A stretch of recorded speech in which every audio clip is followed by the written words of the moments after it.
From UFOs to psychic powers and government conspiracies, history is riddled with unexplained events. You can turn back now or learn the stuff they don't want you to know. A production of iHeartRadio.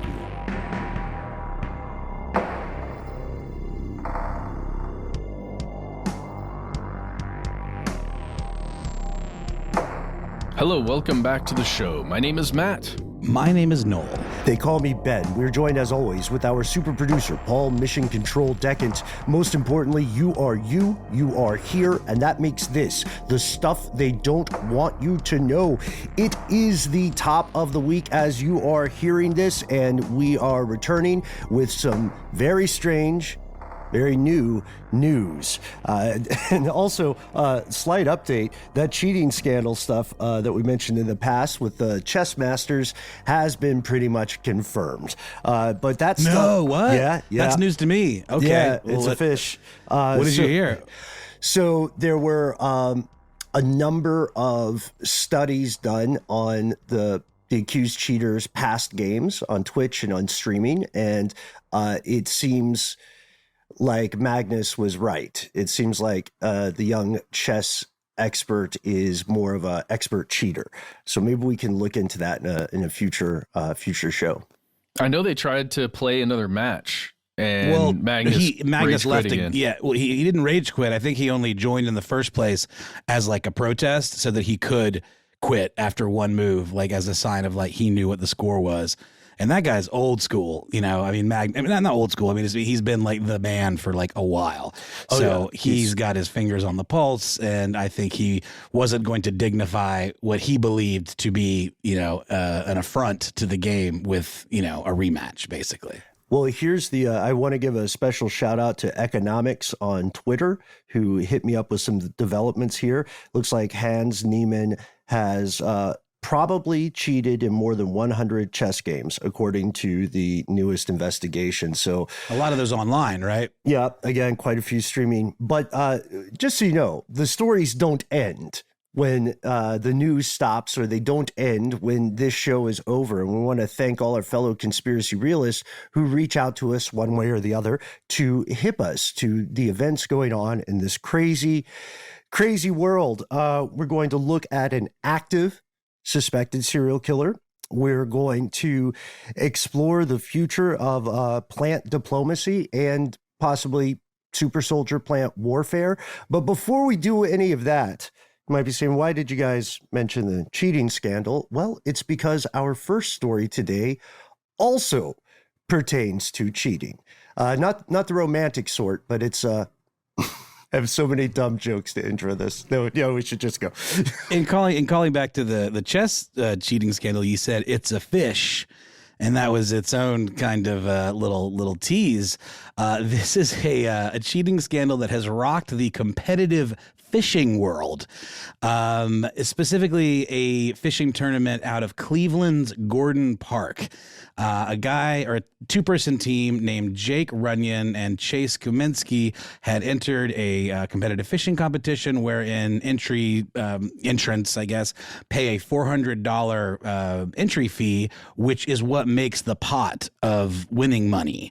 So therefore, I mean, cheating's always, sus and super sketchy and bad for business. But, if you're literally robbing the other people that you're competing against, that's like extra not cool.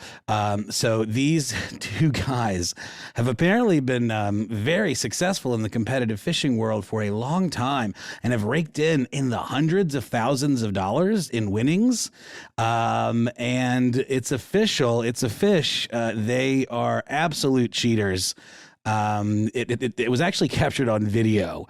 Let's just hear a little clip of this video just to hear how up in arms everyone gets when this is revealed, and then we'll kind of describe the scene. We got weights and fish. There we go.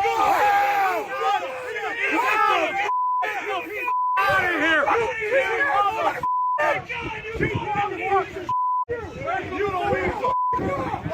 Where's the other one?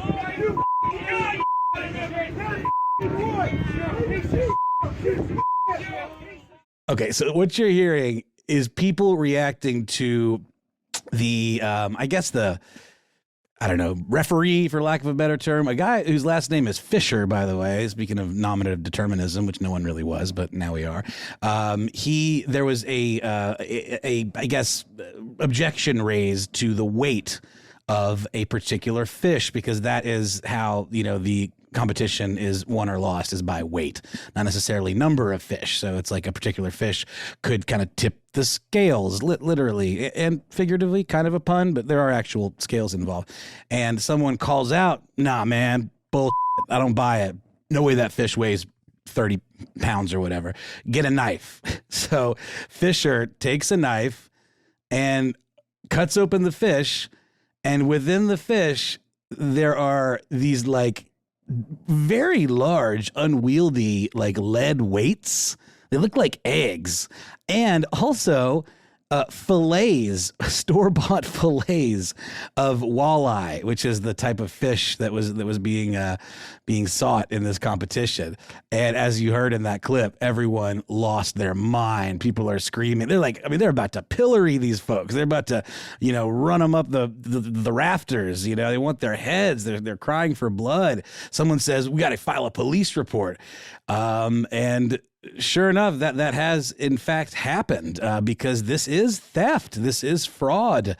And it calls into question these two dudes, Runyon and Kaminsky's, entire competitive fishing career. Because again, they had won. They'd been very successful for many, many years. And this is, obviously there's going to be, I don't know how you go back and check their past winnings. Those fish have obviously been filleted and fried up, or I don't know how they throw them back or what. But an electronic scale measured their haul at 33.91 pounds. And nobody bought it based on what they were seeing. And sure enough, they, cut the fish open, and then they found weights and other, kind of dressings or, whatever kind of enhancements in their other fish.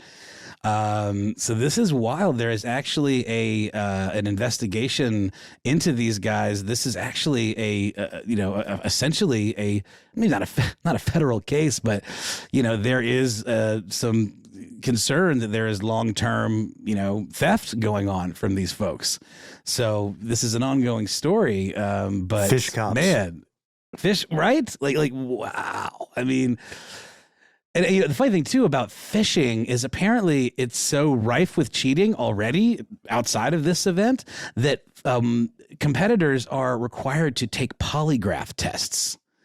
And apparently, yeah, well, we know that polygraph tests are, very fallible, but apparently Cleveland and Kaminsky had been ejected or had been disqualified from a previous tournament last year because one of them failed a polygraph test.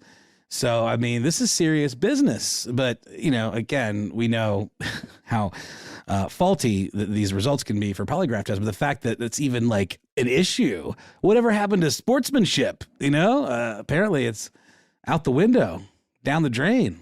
What do you guys think? It's another kind of, again, I got to credit my favorite YouTube channel, Internet Today, for hipping me to both of these stories, the chess one and this fishing one. And they point out that these are like two seemingly innocuous sports, that some people might not even consider sports. And yet we're seeing like literally a conspiracy going on. And this one that could date back years. Hook, line, and sinker. All the way to the bottom.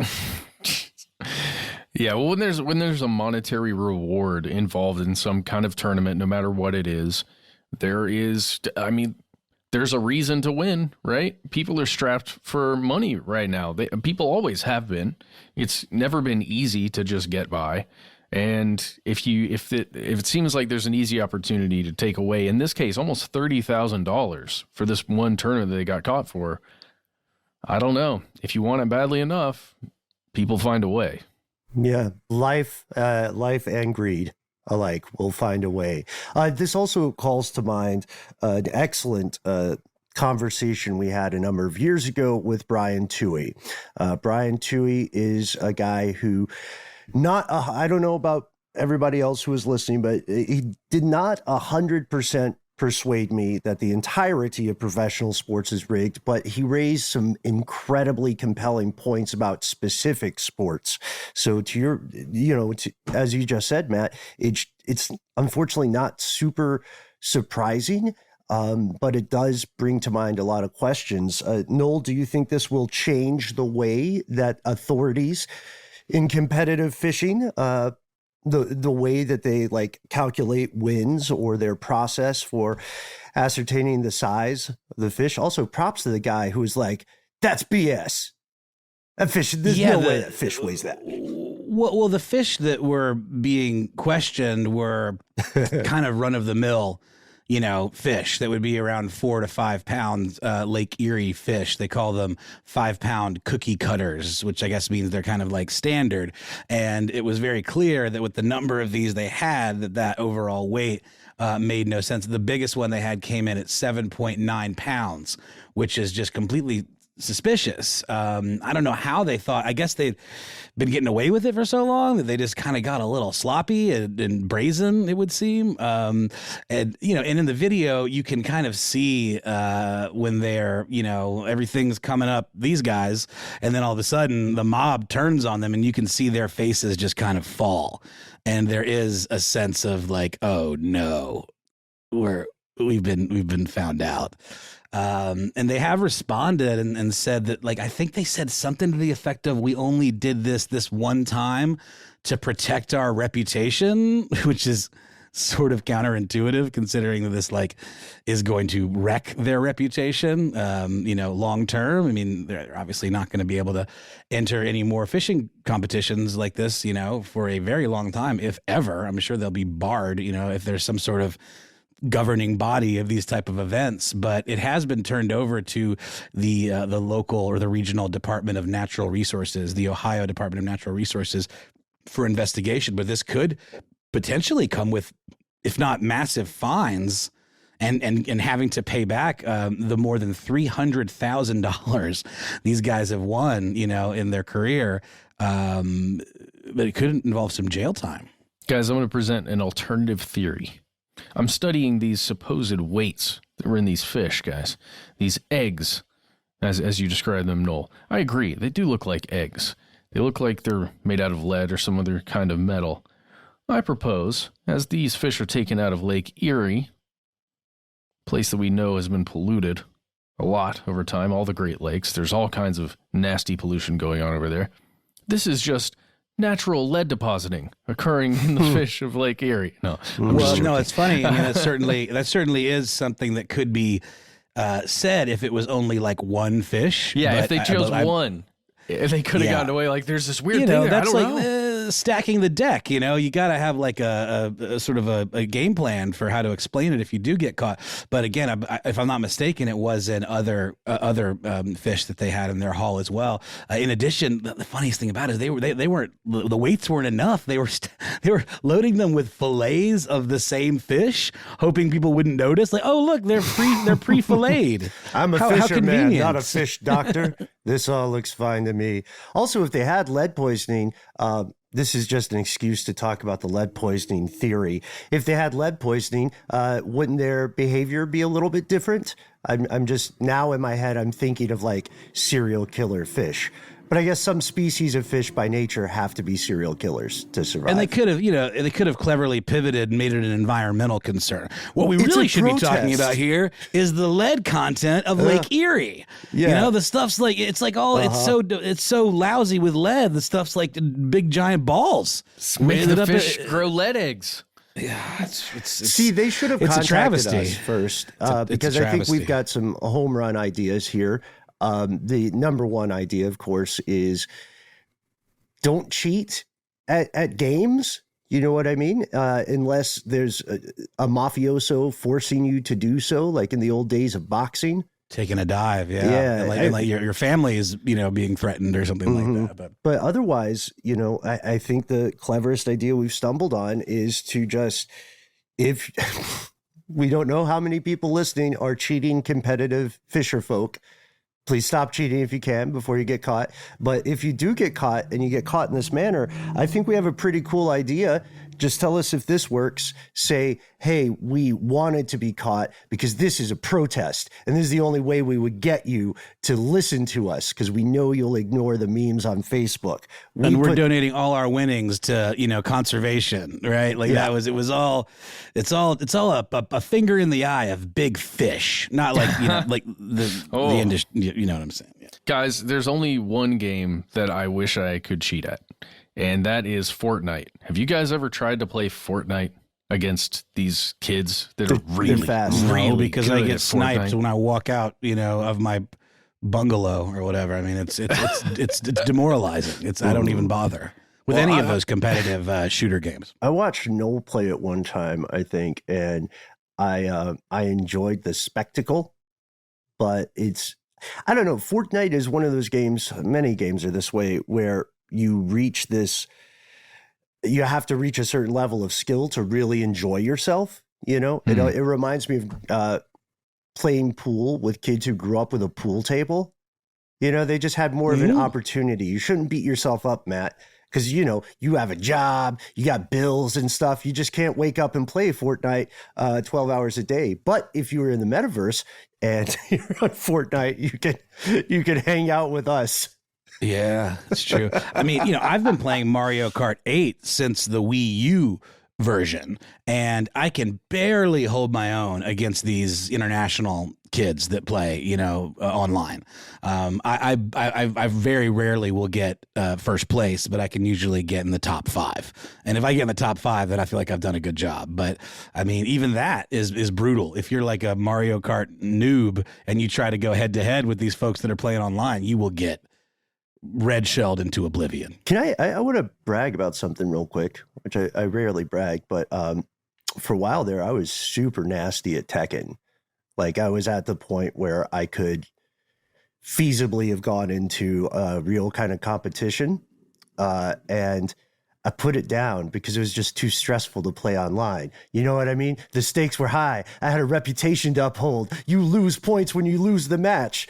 Also, thank goodness we still have the podcasting gig. But if that doesn't work out for us, I'm thinking Mario Kart, Noel, Fortnite, Matt. No. Tekken Ben? No, I literally brought that up so I could say, hey, make sure to search iHeartland and Fortnite and see our live show that's going to be happening there sometime in October. I'm not exactly sure when, but it's happening. Search iHeartland.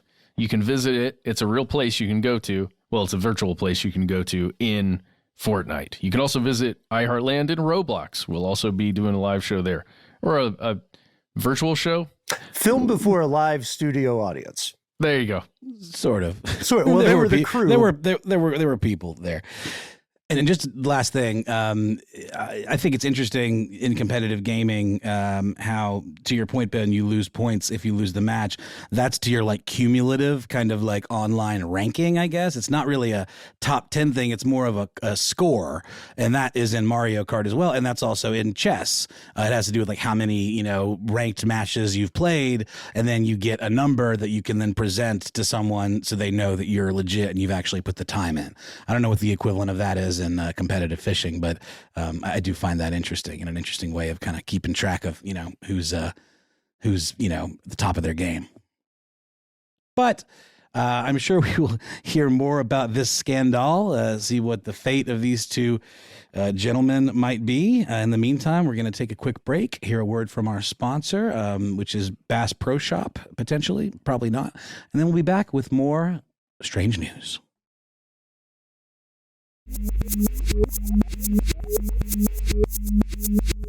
And we're back. And we are traveling to lovely Stockton, California. Guys, have you ever been to Stockton, California? I have. No. Oh, really? Tell me about Stockton. What do you do in Stockton? Well, at the time, I was probably mainly concerned with reading whatever book my parents let me take on the road trip. You know what I mean? I wasn't I wasn't a Stockton man. I was a wee Stockton tyke. I imagine it's a place where you can take stock of your life. Tons of them. Reflect, perhaps. I don't know. Ah, yes. Very nice. Very nice. So, guys, if you don't know where Stockton is, if you are looking on a map at San Francisco, then you head east for just a ways. You'll hit Stockton if you head east and maybe a little north. And if you're in Sacramento and you head south, you can find Stockton. Seems like a great place. Bunch of museums there. There's a children's museum that I particularly want to check out one day with my son. Well, in Stockton, they're having a little bit of a problem.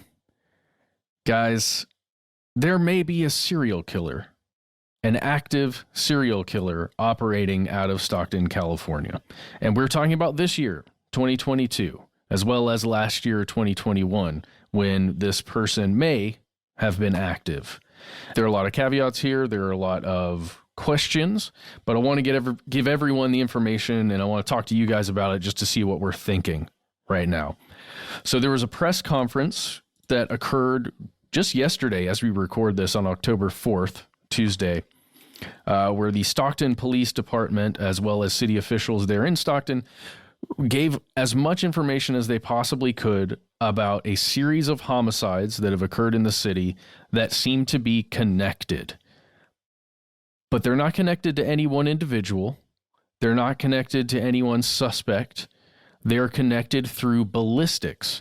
As we talked about with our Shot Spotter segment last week, one of the main ways that this whole case is a case and not just individual homicides is that it appears to be the same gun, or it's thought to be the same gun that was used in all five I believe it's 6 homicides now, plus one attempted homicide, but then there are actually 5 people in Stockton that were killed. There's one in Oakland, and there was an attempted homicide in Stockton. It's very strange stuff. And I just want to give you guys some of the specifics, and then let's discuss. There's some reporting out of NBC News by Antonio Palanas and Dennis Romero titled "What We Know About the Victims of the Possible Serial Killer in Stockton, California." It was published October 4th.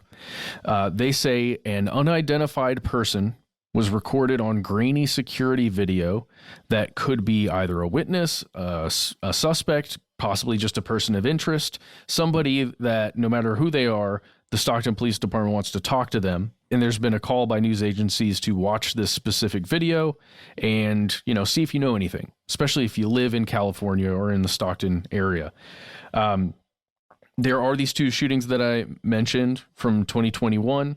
One was a victim who survived, the only female victim in this entire case. She survived after this unidentified person shot her, and then she rushed at the attacker and he put his gun down and left. Predominantly, these victims have been male. They have been Hispanic, except for one victim who self-identified as white.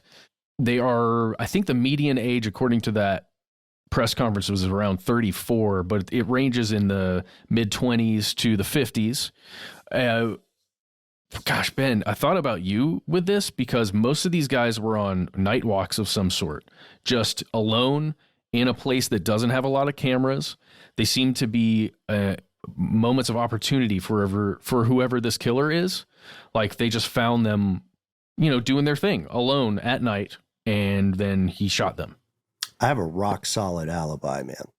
Oh no, that's not what I mean. I meant I'm thinking about just because we do that. I think the 3 of us do that. Sometimes when we're in a different city, we just like to go walk and check out what the place is like at night. It's cool. It's interesting. Take in the evening. Yes. Yeah. And perhaps this is what these guys were doing, and they were found by this suspect. Maybe this suspect, but let's say they were found by whoever this person is that has this particular gun, right? Unless the gun itself is traveling around, which is ridiculous. But it is, a possibility that the gun was either taken or sold, right? Mm-hmm. And then it moved somewhere else, like to Oakland, and that's where it was used again. Because it has that dormancy period that they mentioned in the Guardian article you sent, which is over 400 days, right? From April 2021 Yes, it was 480 days, something crazy. 480. Huge number of days between the 2021 shootings and the 2022 shootings. But again, the ballistics appear to match. So somebody took a long time off, then the cooling off period got shortened again. So let me give you the dates that'll help us understand the timeline here. This comes from East County Today. That's eastcountytoday.net. Here we go. April 10th, 2021, there's a shooting death of a 40-year-old Hispanic man in Oakland, California. Okay, so this is the only shooting that's a part of this whole series that occurs in Oakland, California. Just 6 days later, on April 16th, there was a shooting of a 46-year-old black woman at Park Street and Union Street in Stockton. This is the survivor. This is the woman who survived her injuries and was able to just get the man to stop shooting. And she, again, the only female victim in this story. Then you move all the way from April 2021 to July 8th, 2022. That's when a 35-year-old black man is shot. August 11th, the next month, almost, exactly a month later, shooting death of 43-year-old Hispanic man. Jump to the end of that month, August 30th, shooting death of a 21-year-old Hispanic man. September 21st, shooting death of a 52-year-old Hispanic man. And then just 6 days later after that, shooting death of a 54-year-old Hispanic man. So you can tell, like, towards the end there, in our studies of serial killers, we've learned that as these cooling off periods shorten, that's when you're in the really dangerous territory. The authorities have described it as someone, quote, on a mission. Or, as we've seen in patterns of other serial murderers, there may be escalating psychological deterioration. This may be part of the spiral, which happens because in many cases, those dormant periods, those cooling off intervals start to shorten, just as you're describing. It's kind of unusual for someone to come back after a very long time. They usually will, at that mental state, they will usually get sloppy. They will often be arrested or detained for another crime and then get contacted. Like, the Dennis Radars of the world are incredibly rare to be dormant that long and then to go active again. It's much more likely that someone will crash and burn. And we have to point out, as we've done in every serial killer episode over the years, we have to point out that we're working with a radically imperfect sample size, because for the most part, we know about the people who got caught. Yeah, God, I know. Speaking of this person that may be the suspect or just, someone that should be interviewed. Or people. The video, the video you can watch of somebody who was there near one of the crime scenes was wearing all black, had a black cap on, walking at night. Not the best for visibility if you don't want to get hit by a car. Seems like a good move if you want to be hidden or keep yourself hidden.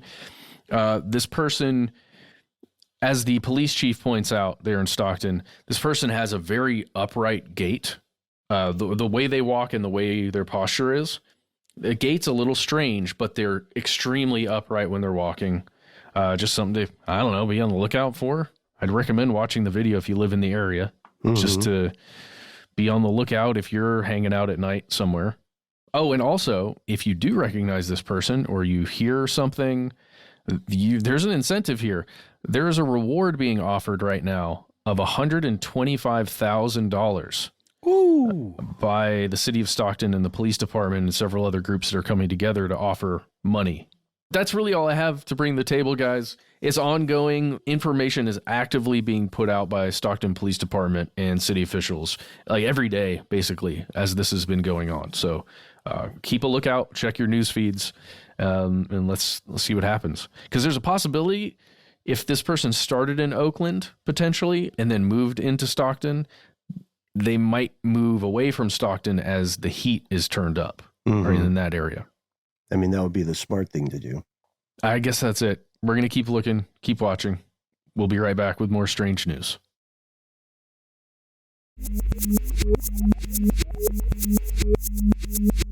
And And we have returned. One thing we should add there is do check out our series on uncaught serial killers. Unfortunately, every year or so, we find new cases and we have to add to that series. So let us know if there's something in your neck of the global woods that you suspect to be the work of an uncaught serial killer. We're not going to end with serial killers. It's true, folks. We do a little bit of show shaping right before we hop on the air, and we want to make sure that we end with things that are either globally important or things that are not super depressing and scary, right? Even though Halloween is our favorite season. This may not be globally important, but there's an interesting argument I want to share with the class. I recently learned that the Biden administration here in the United States has appointed a new ambassador, Monica Medina. Monica Medina is not an ambassador for a specific country, is not like a UN goodwill ambassador, such as, Angelina Jolie or insert celebrity here. Monica Medina is also not not an ambassador of a faith or a belief system. Instead, Ambassador Medina represents plants and animals. This is a true story. The State Department has created this new position, Special Envoy for Biodiversity and Water Resources. And Medina now is kind of in a Lorax position. You guys remember the Lorax? Speak for the trees. Yeah, little mustachioed guy that was, he spoke for the trees. Yeah, well, now there is officially someone who does that for the United States. Now, first things first, before we move on, just like I don't want to color your judgments at all yet. When you hear this, does it sound like a real thing or does it sound like a PR move or both? I hope it's a real thing. I tend to lean towards both in most situations. I like to think that someone's got a good head on their shoulders and is thinking about the right things and doing right by, the folks out there. But then I also think, there's a whole other department that will look at a thing like this and be like, yeah, we can make this like a stunt kind of situation. Guys, I was randomly this morning was thinking about the national advisors for the president, like all the people in the cabinet, all the people that exist there in the president's ear at all times for all the various things the president has to think about. And I think having this, if this person, this ambassador, is actually serving in a way that is that her service is giving pretty consistent updates on and advisement on what needs to be done to protect water and water services, or what was it? Water, biodiversity and water resources. Yes. If she's consistently giving information and updates, I think this is awesome. I don't care if it's a PR stunt. Yes, please. Well, it's more likely to, I agree with you. It does feel substantive and we all want there to be good guys, right? Somewhere amid the chaos. Without having met the new ambassador, I can say this seems less of a case of shiny PR and greenwashing, and unfortunately more of a case of nepotism, because before she was known for being this ambassador, speaking for the plants and the trees, she was best known as the wife of White House Chief of Staff Ronald Klein. So how did she get the job? Were there other candidates? I mean, nepotism is a real thing. It's terrible for society, and it's, one of the huge stumbling blocks of civilization. But that nepotism doesn't necessarily mean she's unqualified for this job, because this job hadn't existed before. And they sound like they have real plans. The department is going to crack down on nature crime, illegal mining and logging. They're trying to clean up water systems. If you listen to our recent reporting on places like Jackson, Mississippi, or earlier reporting on Flint, Michigan, you know that the nation's water supply needs all the help it can get. They're also trying to promote biodiversity and a water security plan for the White House. World War III, I'm telling you. I mean, if they're not, it reminds me of the idea of like technology that's being worked on behind closed doors that we're not aware of yet. One would hope that even if we're not aware of some big initiative that is some sort of big PR greenwashing thing, that the folks in charge at some level are thinking about the fact that we will potentially end up in a gnarly Mad Max water war kind of situation, and hopefully laying the groundwork to make it not quite so dire, although I somehow also kind of could believe they're not doing that. Or if they are, they're only worried about certain folks. Yeah, agreed. So overall, I think we can say this is hopefully a good thing, right? Overall, at the very worst, it might be a PR stunt to shore up some kind of aspect of election numbers, right? Or potential voters. But still, it's better than nothing, unless there's an ulterior motive here. And I may have found it. I don't know. I want to pitch this to everyone. Tell us what you think. 1-833-STDWYTK, conspiracy at iHeartRadio.com, all the hits. Around the same time, I learned about this new envoy position, this diplomat, this ambassador for the natural world. I also learned that houseplants are armed now. Houseplants can now wield machetes. Shout out to Robert Evans. You talking about cactuses? We're talking about the humble succulents? philodendron. Okay. There is a houseplant whose nickname is Phil. By the way, codename Doc would love this because she loves plants, right? This is that short for chlorophyll, perhaps? Or? Short for philodendron. So, okay, good. But chlorophyll to his friends. I like that. There's an artist named David Bowen. It was a very, very interesting, brilliant dude. He works primarily with robotics, and in cooperation with a team of scientists, he decided to, take his buddy Phil and make him harder, faster, stronger. You know what I mean? Just like the Yay song. But let's go into this. You can, right now, folks, you can see the video of the houseplant being a plant that has a robotic arm attached to it that's just sort of haphazardly swinging a machete. Here's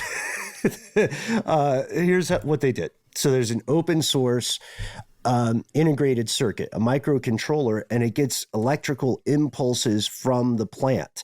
In a previous episode, when we asked whether plants have intelligence or sentient, we got caught up in the philosophical quandary of sentience.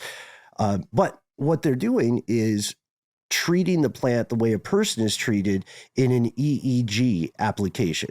The electrical impulses that, like the tech that is used to check on your heart rate, right? Or your beep, beep, beep stuff in every hospital. So these things are applied to the plant's leaves. And sorry, I thought you were glitching with your beeps just then, Ben. I was like, wait, why? How many beeps? I don't Sorry, this is a behind the curtain thing. Sorry. I feel, I think I might just be losing my mind here. Is it EKG, EEG? What is the? Is it an EEG? Well, there's EEG is something and EKG is something, right? Yes. So this technology is, first off, it's amazing. It saved a lot of lives in the human world.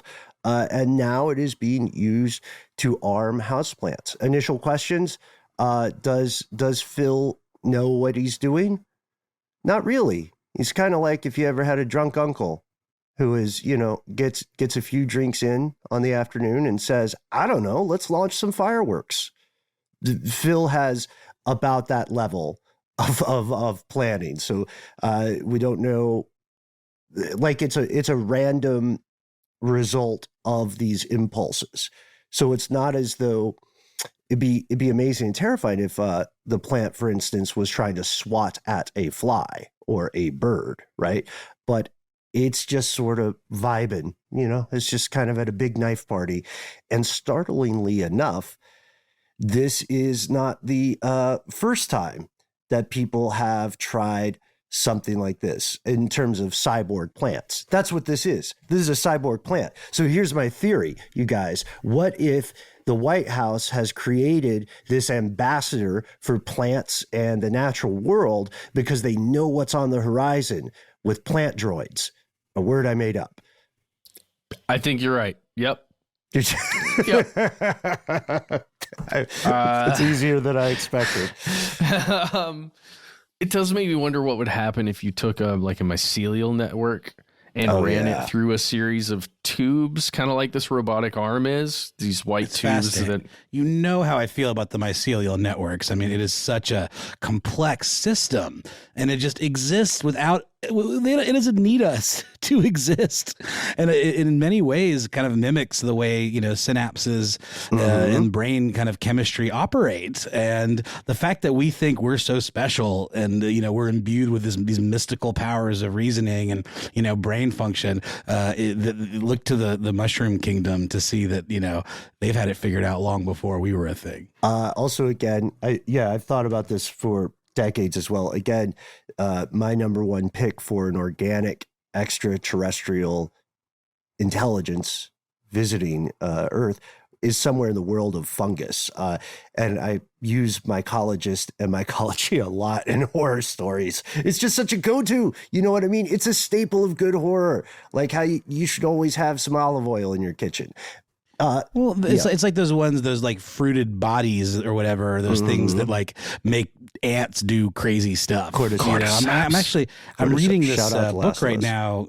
I'm reading this book right now called A Disappearance at Devil's Rock, and highly recommend checking it out. And don't read anything about it, but there's some talk about zombie stuff, and I haven't gotten to any place where I know really where it's going, but there's a character in it that's obsessed with this idea of that particular cordyceps, I think is what it's called, the one that like causes these brain extrusions in ants and makes them act against their nature, act against their own self-preservation. Well, that's really interesting. That's fascinating stuff. Just like how owls and corvids are in an unending millennia-old war, those species of ants and the species of fungus that prey upon them are also in their own kind of arms race. It's very difficult for the humble cordyceps because once you have infested the ants, you've gained control of the host.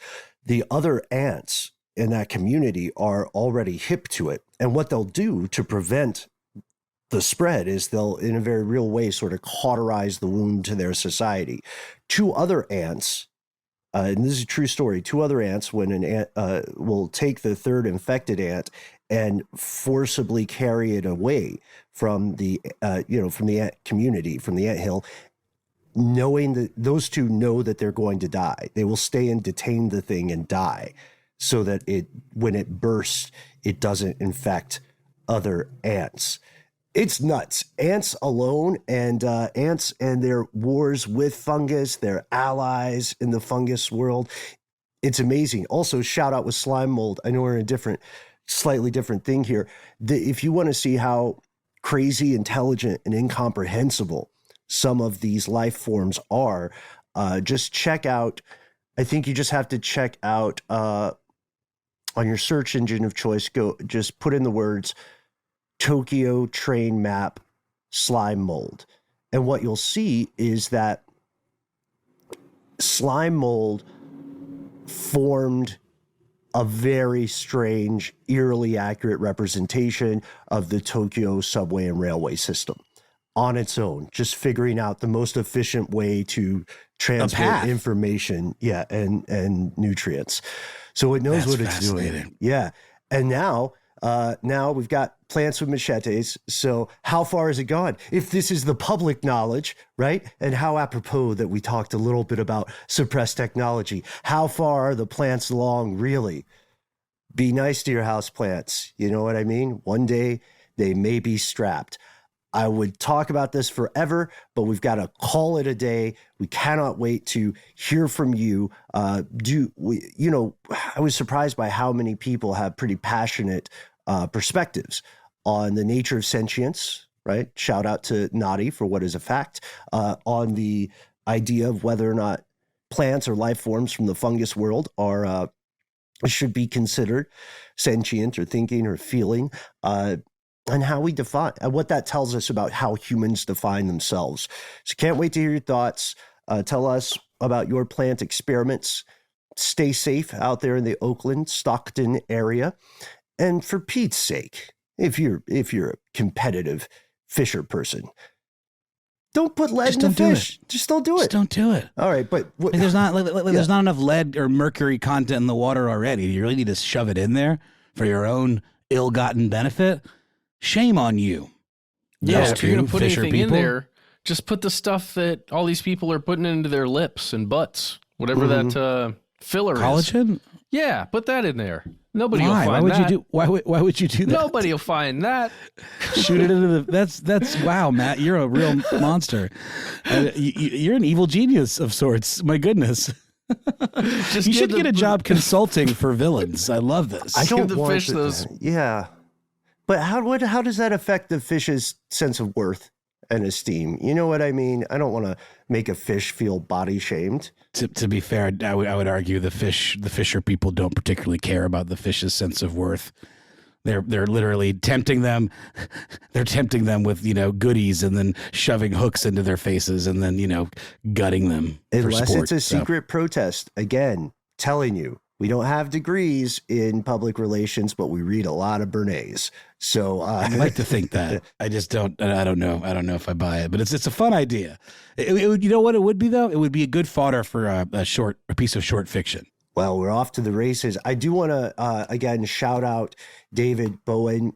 He has done some amazing stuff, and do check out his Vimeo clip where you can see Phil himself or itself attached to a wall with its robo arm, just kind of macheting across the air.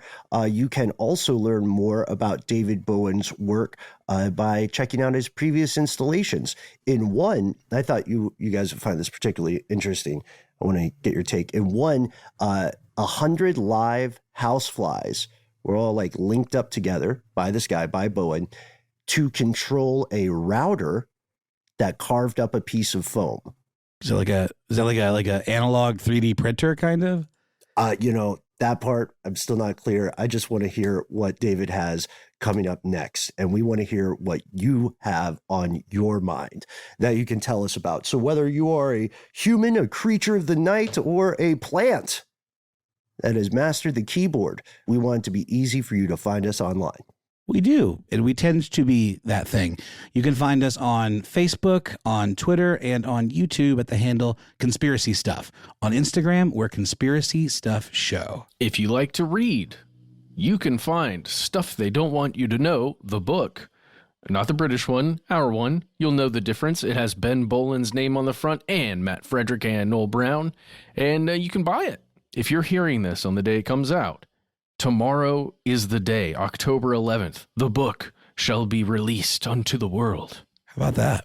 You can also get it as an audiobook if you want, and that's a fun experience because you get to hear Ben, Matt, and myself read to you. It can be like a bedtime stories kind of situation if you wish. Our dulcet tones will lull you to sleep with esoteric facts about conspiracies, both real and imagined. And if you have thoughts about these things, if you are a plant who is not connected to a keyboard but does have access to a phone, or a human, all are welcome, then you can give us a call. Say it with us. We are 1-833-STDWYTK. You will hear a familiar voice and a beep like so. Beep. That tells you you are in the right place. After that beep, you have 3 minutes. Those 3 minutes are yours. Go nuts. You don't have to use the entire 3 minutes. We've gotten some great calls where it's just 60 seconds of some amazing, incredible, or sometimes hilarious stuff. Most importantly, tell us whether it's okay to use your name and or message on air. And even more important, and most importantly, don't think about that too much. Don't censor yourself. Don't feel like, don't beat yourself up if you feel like you have to keep calling or something like that. Just write us an email. Tell us the story in full. Take however much time you need. Give us the links. Give us the pictures. Lead us to the edge of the rabbit hole. We will do the rest. All you have to do is drop us a line at our good old-fashioned email address where we are. Conspiracy@iHeartRadio.com.